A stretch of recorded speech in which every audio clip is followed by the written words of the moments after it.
शिव महापुराण जी की कथा के क्रम में आज शिव महापुराण की उमा संहिता का आज 44वां अध्याय। इस अध्याय का नाम है सत्यवती में व्यास का प्रादुर्भाव और काशी में व्यासेश्वर लिंग की स्थापना।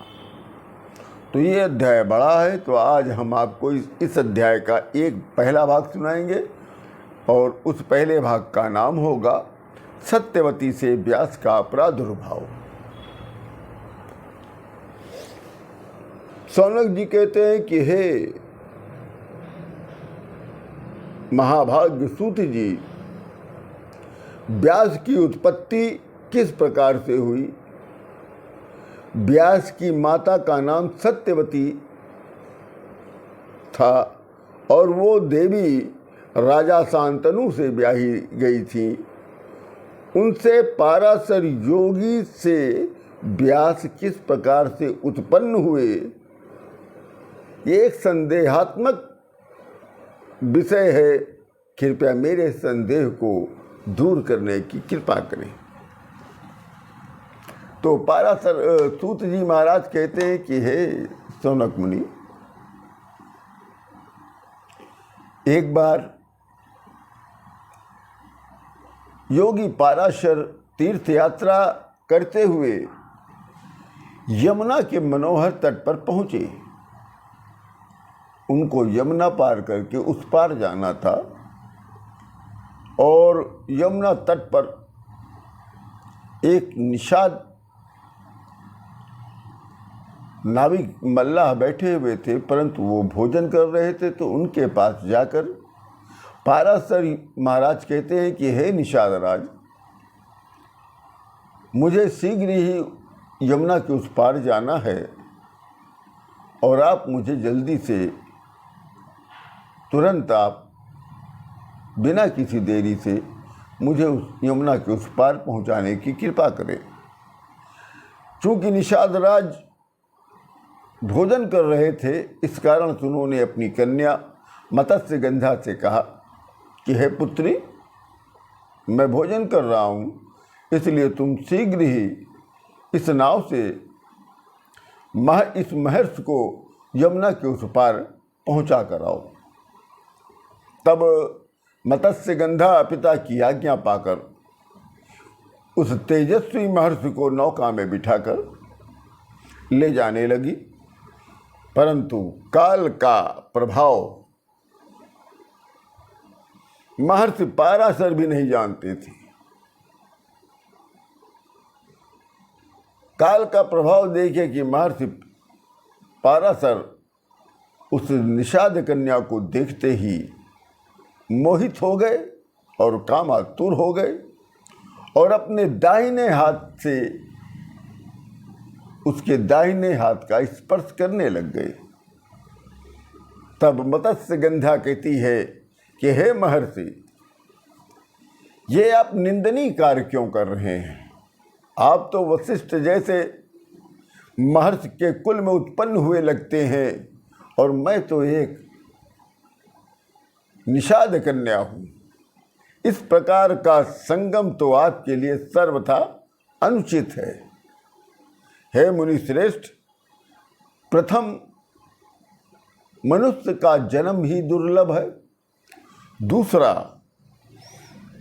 ब्राह्मण कुल में जन्म और भी दुर्लभ है, और तीसरा यदि मनुष्य है और ब्राह्मण भी है, उसके बाद वो तपस्वी है, तो वो और भी उसका दुर्लभ जन्म है। इस प्रकार से आप काम बाण से प्रभावित क्यों हो रहे हैं। इतना कहकर वो निषाद कन्या अपने मन में विचार करने लग गई कि इस निंदनीय कार्य के लिए यदि मैंने मना कर दिया, कहीं ऐसा ना हो ये तेजस्वी महर्षि कहीं मुझे श्राप ना दे दे, फिर तो अनर्थ हो जाएगा।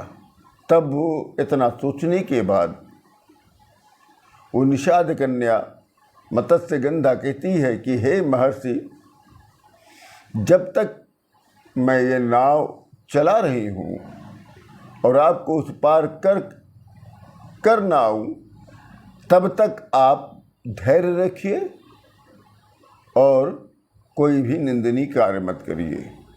मत्स्यगंधा की बात सुनते ही पाराशर ने उस कन्या के हाथ का स्पर्श छोड़ दिया और कुछ ही समय बाद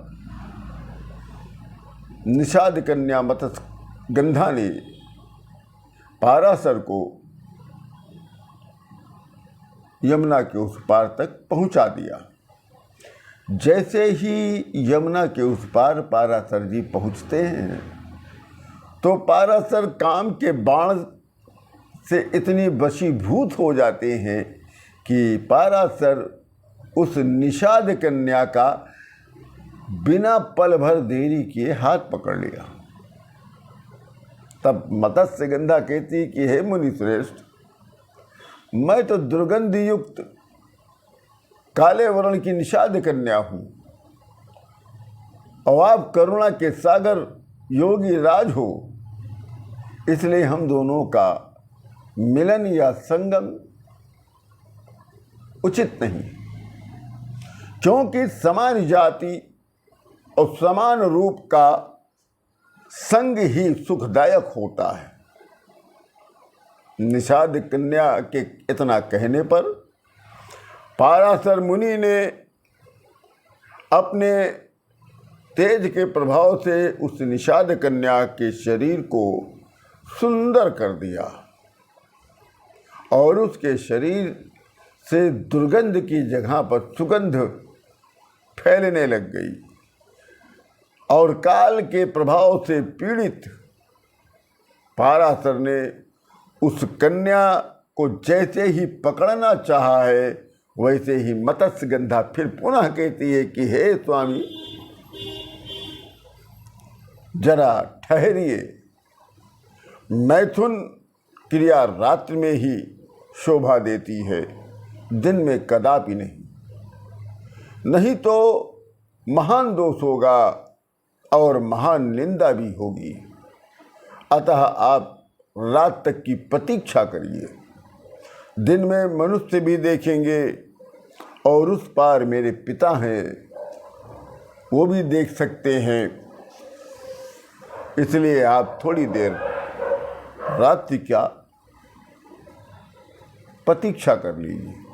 इतना कहने पर पाराशर अपने पुण्य के प्रभाव से, अपनी तपस्या के प्रभाव से उस दिन को कोहरे के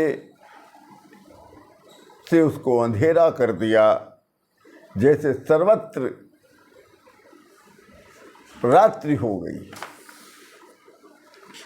तब मत्स्यगंधा कहती है कि हे महाव्रत, इस दुष्कर्म से मेरा कन्यात्व नष्ट हो जाएगा, सभी लोग मेरी हंसी उड़ाएंगे, तब मैं अपने पिता से क्या कहूँगी। तब पाराशर कहते हैं कि हे प्रिय, तुम मेरे साथ सुसंध सकाम होकर रमण करो, तुम्हारी जो भी अभिलाषा होगी मैं उसे अवश्य पूरा करूँगा और सत्य बोलने के कारण आज से तुम्हारा नाम मत्स्यगंधा नहीं सत्यवती होगी। तुम्हारा आज से नाम सत्यवती है। संपूर्ण योगी जन और समस्त देवतागण तुम्हारी वंदना करेंगे। इसी समय मत्स्यगंधा का नाम सत्यवती पड़ गया। तब सत्यवती कहती है, हे महर्षि, यदि मेरे माता पिता और पृथ्वी के अन्य मनुष्य इस कृत्य को जान गए, ऐसा करिए कि मेरे माता पिता और पृथ्वी के अन्य मनुष्य हम दोनों के इस कृति को ना जाने, मेरा कर्म बंधन भी और कर्म धर्म भी नष्ट ना हो और मेरा तो ही मेरा आप संग को ग्रहण करे। मेरे गर्भ से उत्पन्न पुत्र आपके समान तेजस्वी और शक्ति संपन्न हो और मैं सदा सुगंधित और नवयौवनमान युक्ति बनी रहूं। मेरे अंदर हमेशा युक्ति रहने का वरदान दे। मेरे अंदर कभी भी वृद्धावस्था न आए। तब पाराशर कहते हैं कि हे प्रिय, तुम्हारी सारी मनोरथ पूर्ण होगी।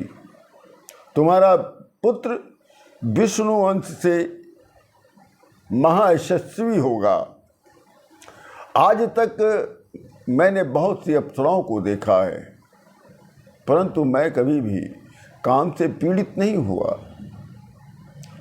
आज मैं तुम्हें देखकर अगर मैं काम से पीड़ित हो रहा हूँ तो ये मेरा दोष नहीं, ये कोई दैवी कारण है जो ऐसा हो रहा है।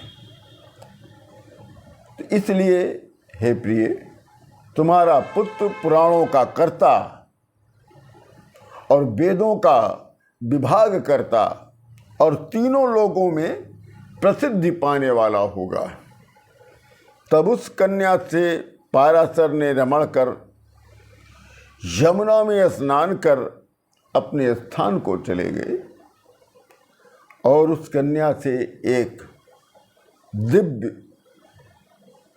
तेजस्वी गर्भ को उसने धारण कर लिया और यमुना के द्वीप में कामदेव के समान मनोहर पुत्र को उत्पन्न कर दिया। पुत्र उत्पन्न होते ही उसने अपने माता से हाथ जोड़कर बोला कि हे माता, आप अपने यथेष्ट स्थान को चली जाइए। अब आप अपने स्थान को जाइए, मैं भी अपने अभीष्ट स्थान को चला जाऊंगा।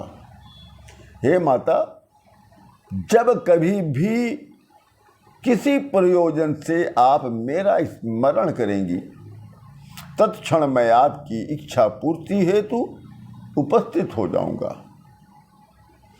इतना कहकर वो महातपस्वी पुत्र माता के चरणों में प्रणाम किया है और प्रणाम करने के उपरांत तप करने के लिए वन में चला गया। अपने पिता और उधर सत्यवती, जो मत्स्यगंधा जिसका नाम सत्यवती हो गया, अपनी भाग्य को सराहते हुए अपने पिता के पास आ गई और द्वीप में उत्पन्न होने के कारण इस बालक का नाम द्वयापन पड़ा। यही व्यास मुनि जी कह रहे थे। आज इस 44वें अध्याय का ये पहला भाग है। चूँकि अध्याय बहुत बड़ा है, इसलिए दूसरा भाग जो व्यासेश्वर शिवलिंग की स्थापना से संबंधित है, उसको मैं आपको कल सुनाऊंगा। इसी के साथ राम राम।